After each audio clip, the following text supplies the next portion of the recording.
March 4th, 2003. Andrews Air Force Base, Maryland. 11:47 at night. The tarmac is quiet. Floodlights throw hard white circles across the asphalt.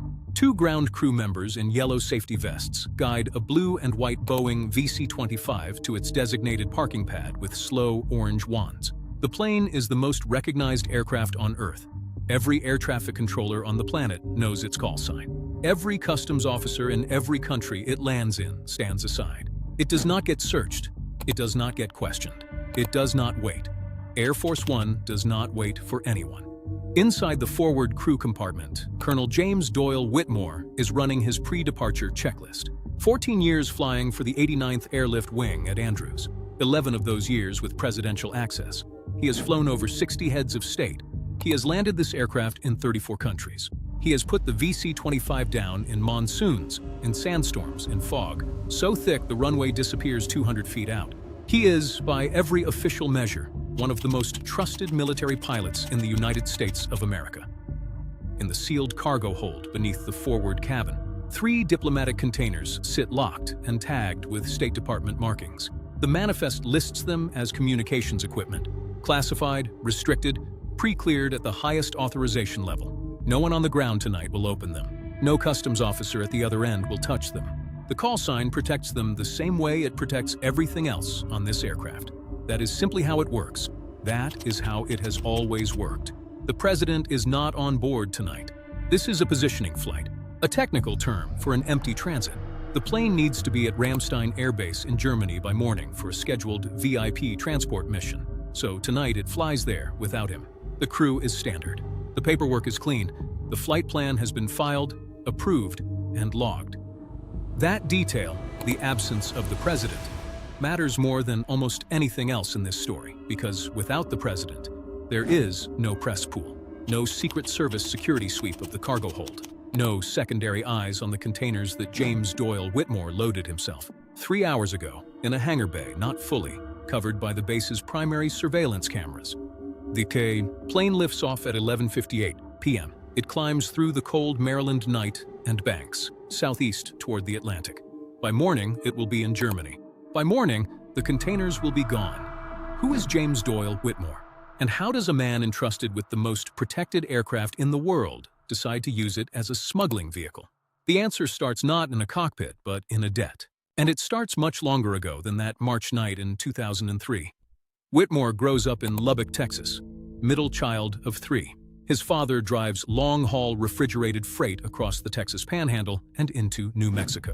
His mother teaches 5th grade at a public elementary school 6 blocks from the house. The family's not poor, but it is careful. Every dollar has a purpose assigned to it in advance. Vacations are drives to state parks in a beige Buick that his father maintains himself in the driveway on Saturday mornings. Christmas is measured and warm. Whitmore learns early that money is something you do not waste. You account for it. You respect it. You do not let it get away from you. That lesson will eventually fail him in the most expensive way imaginable. He joins the Air Force at 19 through ROTC at Texas Tech. Flight school follows at Laughlin Air Force Base in Del Rio. He is a natural from the first training flight. His instructors note his spatial reasoning, his composure under pressure, his instinct for reading developing weather systems that other student pilots need instruments to detect. He does not freeze. He does not second-guess his inputs. He commits and adjusts, which is exactly the quality that separates the pilots who advance from the ones who plateau. By 27, he's flying C-141 Starlifters on military airlift command missions out of McChord Air Force Base in Washington State. Long flights, heavy cargo, destinations that change with operational priority. He is good at it. He is disciplined and methodical, and his aircraft commanders write evaluations that use words like exceptional and mature judgment. By 31, those evaluations are what get him selected for assignment to the 89th Airlift Wing at Andrews. The 89th is not like other wings. It exists for one purpose: moving the most important people in the American government wherever they need to go, on time, without incident, under any conditions. The President, the Vice President, Cabinet Secretaries, senior military commanders, congressional delegations. The aircraft in the 89th Fleet are maintained to a standard that makes regular Air Force maintenance look casual. The crews are background checked to a depth that most intelligence officers never experience personally. Financial records going back 10 years. Family associations mapped 3 degrees out. Foreign contacts cataloged. Psychological evaluations administered by Air Force clinical psychologists. If anything in your life is a potential leverage point for a foreign intelligence service, the 89th screening process finds it, flags it, and disqualifies you. Whitmore passes. Every category. Clean. What the screening does not and cannot catch is what has not happened yet. He arrives at Andrews in 1989. He is assigned initially as a co-pilot on the VC-137, the older 707-based aircraft that carries the Air Force One call sign when the president is aboard, before transitioning to the new VC-25A after the 747-based aircraft enter service in 1990. He is methodical and liked by his crew chiefs. He earns his aircraft commander rating in 1994. By 1996, he is one of 4 senior pilots at the 89th who are fully authorized for presidential transport missions, meaning he can sit in the left seat with the President of the United States in the cabin behind him. He is also, somewhere in the mid-1990s, beginning to spend his weekends at the Foxwoods Resort Casino in Mashantucket, Connecticut. This part is important to understand correctly. He does not start gambling and immediately collapse. That is not how it works, and it almost never works that way. He drives up to Foxwoods on weekend passes when Sandra and the kids are visiting her parents in Virginia Beach. He plays blackjack and occasionally poker. He wins sometimes. He loses sometimes. He enjoys the theater of it, the particular suspension of ordinary consequence that a casino floor provides. There is something about the controlled, analytical environment of a high-stakes table that maps, for him, onto something familiar in the cockpit. He is good at reading the room. He manages his bets with patience. He knows when the count has turned against him, and he walks away. For about 3 years, he walks away on the right nights. Then, in 1998, he does not walk away. Then, in 1998, he stays. The exact circumstances of what breaks the pattern are private and were never fully established in the record. What is established is that by late 1998, Whitmore has accumulated gambling losses of approximately $340,000 across 3 casino properties. He has taken out a second mortgage on the family home in Waldorf, Maryland, using a refinancing story that Sandra accepts without pressing. He has borrowed $80,000 from his brother-in-law, Gary, under a cover story about a commercial real estate investment opportunity in Northern Virginia that Gary will never see any paperwork for. Sandra knows something is wrong. She can read it in the quality of his silences, in the way he closes the laptop when she walks into the room, in the bank statements that never quite add up the way they should, even when he is careful about what he leaves out. She does not yet know what it is, specifically. She trusts him. She has trusted him for 18 years. That trust is one of the things that will destroy her later. Whitmore tries to recover the losses the way every compulsive gambler tries to recover losses, which is to say by gambling more. The internal logic is iron-tight inside its own collapse. He simply needs one good run to get level again. He is not an addict, he tells himself carefully and repeatedly. He is a man who is temporarily behind on a problem that is, in principle, solvable. One extended positive run at the tables, and the second mortgage gets paid. The brother-in-law gets his money back, and this entire episode becomes a private memory from a bad stretch in his 40s that no one else ever needs to know about. By the summer of 2000, the problem is $610,000. He needs a solution that the tables cannot provide. The man who eventually provides it is not sinister in the way crime stories usually present these things. He does not approach Whitmore in a parking structure.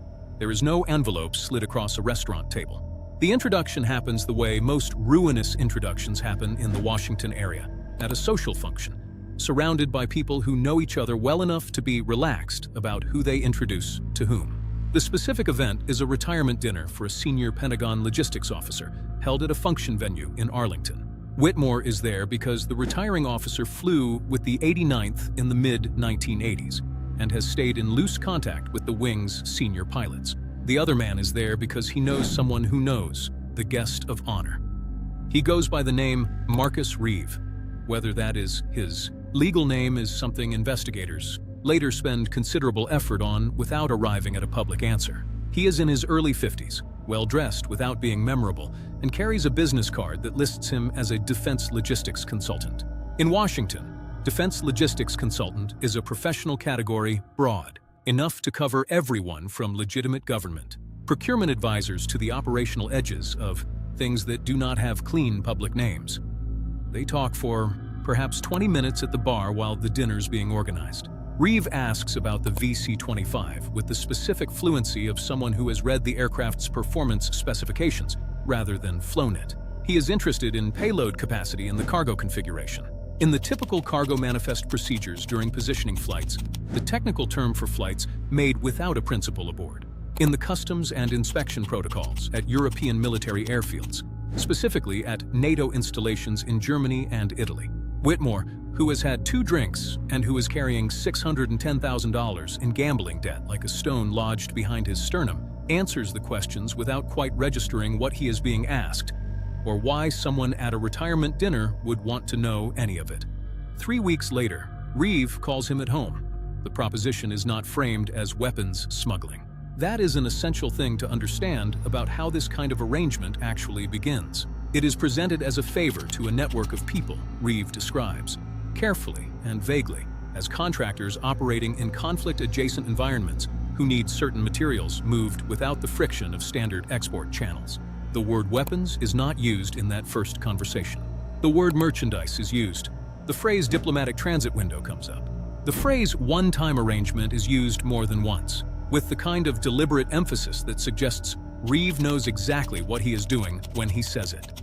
The money discussed in that first call is $180,000. Whitmore does not say yes.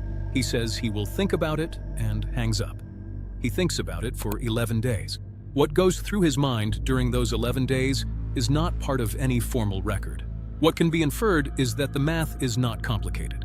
$180,000 does not erase $610,000 in debt, but it reduces it to something with a different shape, to something that might be manageable on a colonel's salary if he stops going to Foxwoods, to something Sandra might not eventually discover if he is very careful about how the money moves, to something he can contain, in other words, long enough to rebuild from. He calls Reeve back on a Tuesday morning from a payphone at a gas station on Route 5 in Clinton, Maryland.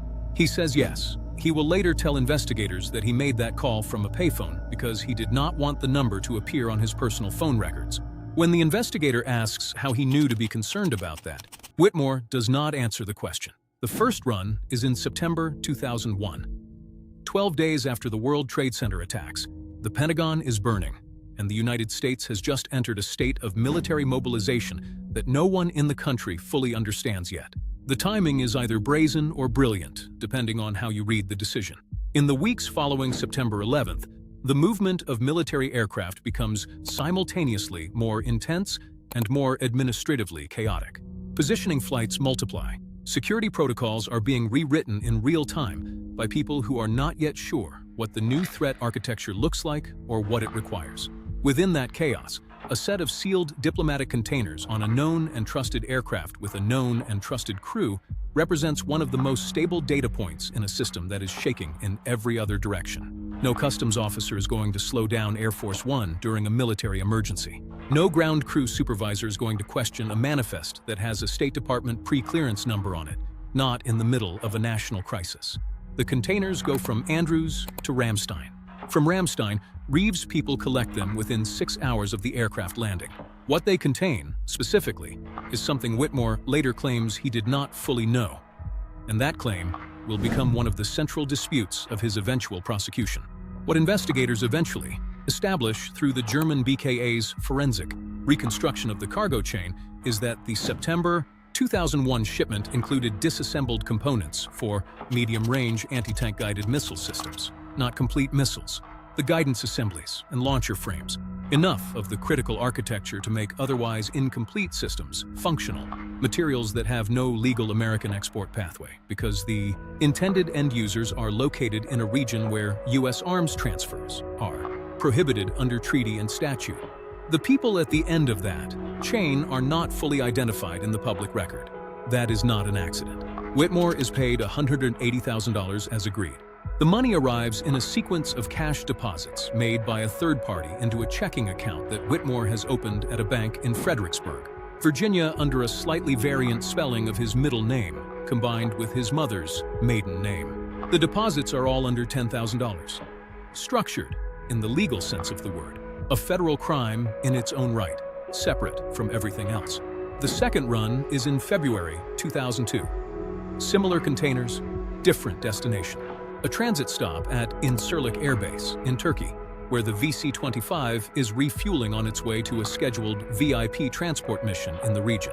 The containers are offloaded during the refueling window, approximately 90 minutes, during which the forward cargo door is accessible to ground servicing crews that Reeve has pre-positioned through arrangements Whitmore does not ask about and is not told. Whitmore does not leave the cockpit during the transfer. That is the agreement. That is the boundary he has drawn for himself, and that Reeve has accepted without argument, because Reeve understands that a man who is still telling himself he is not fully responsible for what happens in the cargo. Hold is a man who will keep making himself available for the next flight. He is paid $210,000 for the second run. By the spring of 2002, Whitmore is almost solvent.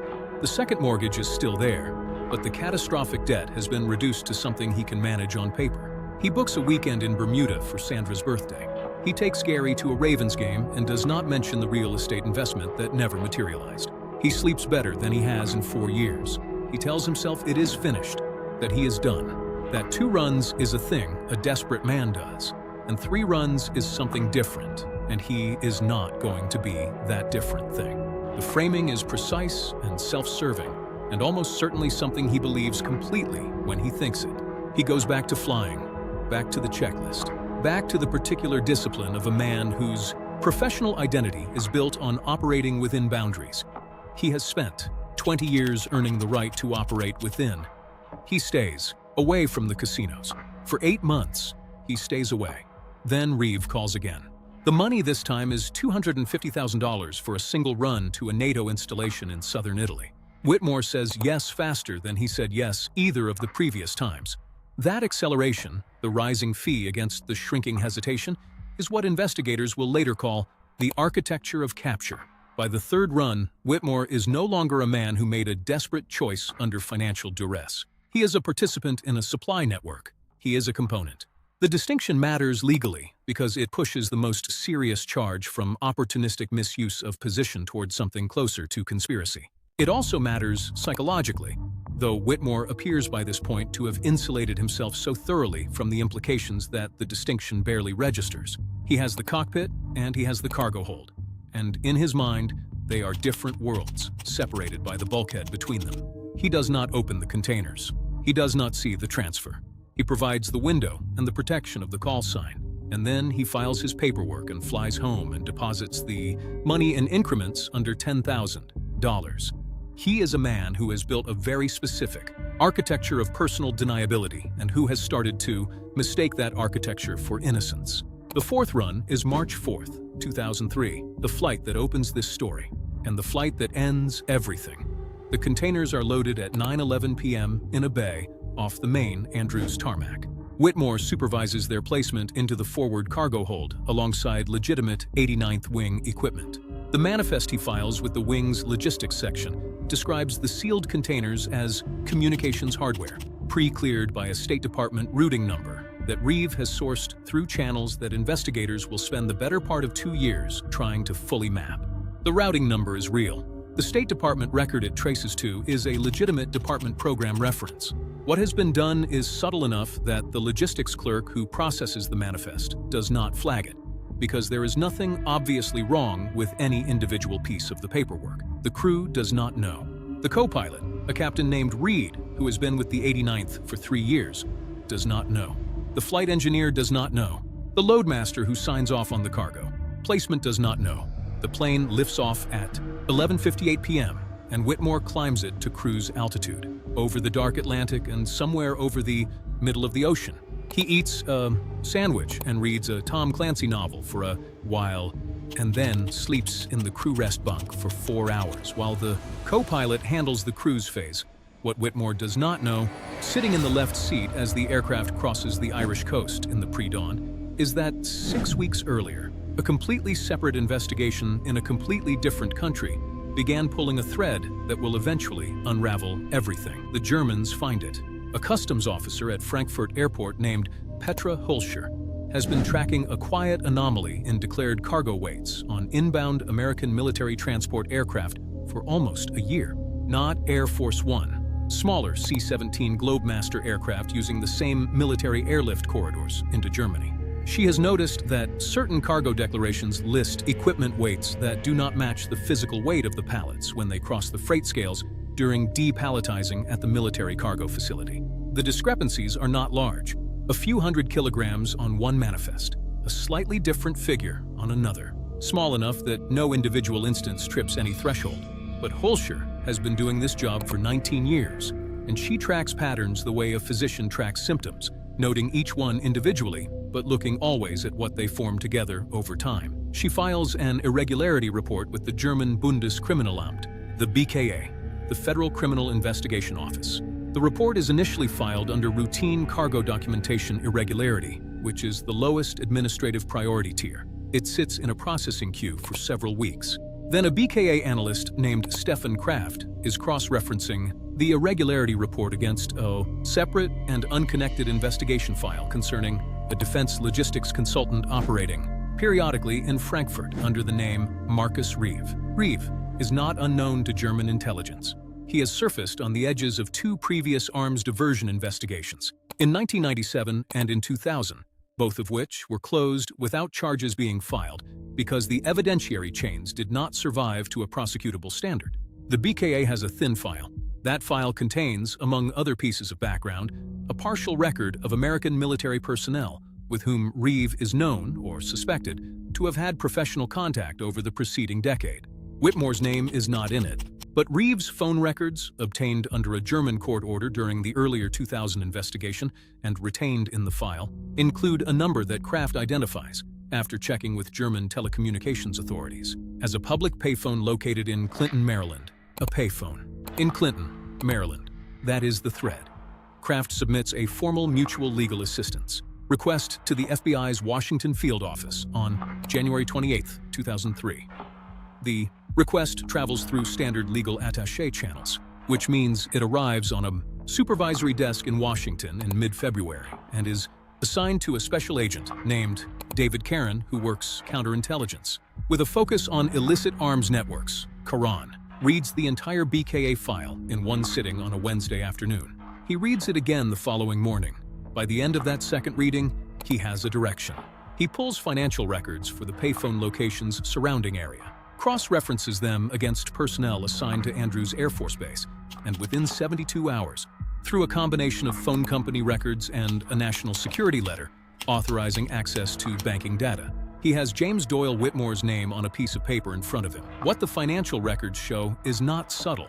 The second mortgage, obtained in 1999. The casino players' card records from Foxwoods and two Atlantic City properties, which casino operators are required under law to maintain for high-volume players. The structured cash deposits at the Fredericksburg Bank, all under $10,000, all made by third parties, stretching across 2001 and 2002. The deposits alone represent federal crimes.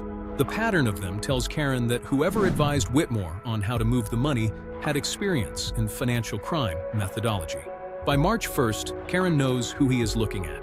He flags the upcoming March 4th positioning flight to Ramstein 22 hours before its scheduled departure from Andrews. He does not stop it. That decision, the choice to let the plane go, is the kind of investigative call that looks either brilliant or catastrophically reckless, depending entirely on what happens next. Karen's reasoning is documented in the case file. Intercepting the flight on the ground at Andrews produces one arrested pilot, 3 sealed containers whose chain of custody has already been broken from an evidentiary standpoint, and no network. Letting the flight proceed to Ramstein, under fully coordinated surveillance with the BKA already in position on the ground, produces an arrested pilot, the identities of the people who collect the containers, and ideally a chain that runs back through those people to whoever sits above Reeve in the operational structure. The BKA agrees. German surveillance assets are in position at Ramstein before the VC-25 has crossed the mid-Atlantic. The plane lands at 11:34 a.m. local German time on March 5, 2003. Whitmore taxis to the designated military parking area, runs the shutdown checklist, and the crew connects external power. Standard post-flight procedure begins. Ground crews attach the fuel bowser. The communications technicians run their checks, and then During the standard servicing window when the forward cargo doors opened for equipment access, two men in German Air Force ground crew uniforms approach the aircraft. They are BKA surveillance officers. They do not touch the containers. Their objective is to photograph every individual who makes contact with those containers during the servicing window and to maintain continuous visual surveillance from the moment the containers leave the aircraft to wherever they go next. 4 surveillance vehicles are positioned across the base and along the access roads. An aerial surveillance asset is airborne in the traffic pattern overhead. The next 4 hours produced the investigative breakthrough Karen was betting on.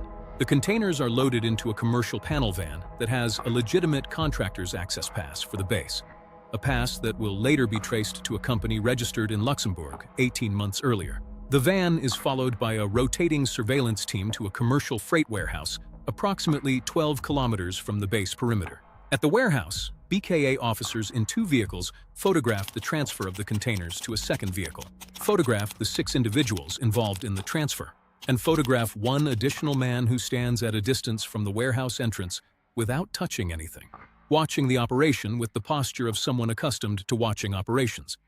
That man is Marcus Reeve. Whitmore is arrested at 3:17 p.m. on March 5, 2003, in the crew facility at Ramstein Air Base, as he is completing his post-flight administrative paperwork. 2 men in civilian clothes show him credentials. He reads them. He sets them down on the desk in front of him. He sits quietly for approximately 90 seconds without speaking. Then he asks if he can make a phone call. He's told he may make a call after formal processing. He never makes it. Whatever he intended to say to whoever he was going to call, he decides during the processing procedure not to say it. He invokes his right to counsel and says nothing further for the next 19 hours. The arrest is not publicly announced for 11 days. The Air Force's initial statement, issued through the Pentagon press office, describes a personnel matter under administrative review involving a member of the 89th Airlift Wing. It says nothing further. The charges, when they are filed in the Eastern District of Virginia Federal Court, are sealed. Pentagon reporters who cover the Air Force beat hear nothing beyond the initial non-statement. The wing itself issues no comment. It is as if a man who spent 14 years flying the most visible airplane in the world has been quietly absorbed into institutional silence. The silence persists longer than the investigation requires, and there are reasons for it that are not entirely flattering to the institutions involved. The first reason is classification. Several aspects of how the State Department routing numbers were accessed, and what precisely Reeves' network did with the materials from the first 3 flights after they cleared the diplomatic transit window, are connected to classified American and Allied intelligence programs that cannot be exposed in open criminal proceedings without compromising ongoing operations. The Justice Department and the intelligence community spend months negotiating what can be surfaced in court and what has to remain in classified annexes. The second reason is institutional embarrassment. The 89th Airlift Wing has spent decades operating on the premise that its personnel vetting process is essentially without exploitable flaw. The process they administer is genuinely rigorous. It catches what exists at the time it is administered. What it cannot catch is what develops in the years after a clearance is granted, during the long intervals between reinvestigations. Whitmore's gambling problem began in the mid-1990s. His debt crisis peaked around 1998 to 2000. His periodic financial rescreening in 1999 identified minor irregularities that were noted and not elevated because no individual irregularity crossed a disqualifying threshold. The system caught the edges of the problem and filed them. And the third reason for the silence is the political dimension.